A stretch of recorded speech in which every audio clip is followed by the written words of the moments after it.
திருப்பூர், விருதுநகர், தேனி, நாமக்கல் மாவட்டங்களில் பரவலாக கனமழை பெய்ததால் வெப்பம் தணிந்தது. கூடுதல் தகவல்களை வழங்குகிறார் செய்தியாளர் சதீஷ் முருகன். சதீஷ் முருகன், வணக்கம். அப்பகுதியில் பெய்த மழை தொடர்பான விவரங்கள் என்ன? அப்பகுதிவாசிகள் என்ன தெரிவிக்கின்றனர்? வணக்கம். தென்னிந்திய பகுதிகளின் மேல் வளிமண்டல கீழடுக்கு பகுதிகளில் ஏற்படக்கூடிய இந்த காற்றழுத்த பகுதியின் காரணமாக தமிழகத்தில் அடுத்த 5 நாட்களுக்கு பல்வேறு இடங்கள்ல மழை பெய்யும் என தெரிவிக்கப்பட்டிருந்தது. இன்றைய தினம் இன்று மாலை முதலே தேனி, நாமக்கல், திருவாரூர், திருப்பூர் உள்ளிட்ட மாவட்டங்கள்ல பரவலாக பலத்த காற்றுடன் மழையானது பெய்து வருகிறது. தற்பொழுது அந்த பலத்த காற்று வீசியதன் காரணமாக பல்வேறு இடங்கள்ல மின்சார துண்டிப்பும், அதே போன்று சில இடங்கள்ல மரங்கள் சாய்ந்ததும், மின்கம்பங்கள் சாய்ந்தது தொடர்பான புகார்களும் எழுந்துள்ளன. மிகுந்த கோடை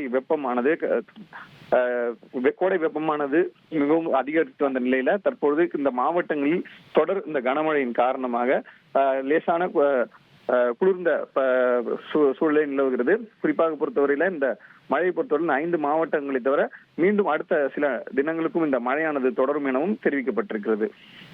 உங்களுடைய தகவல்களுக்கு நன்றி சதீஷ் முருகன். உங்கள் தந்தி ஒன் தொலைக்காட்சியில் அண்ணாமலை தினமும் மதியம் 12 மணிக்கு காண தவறாதீர்கள்.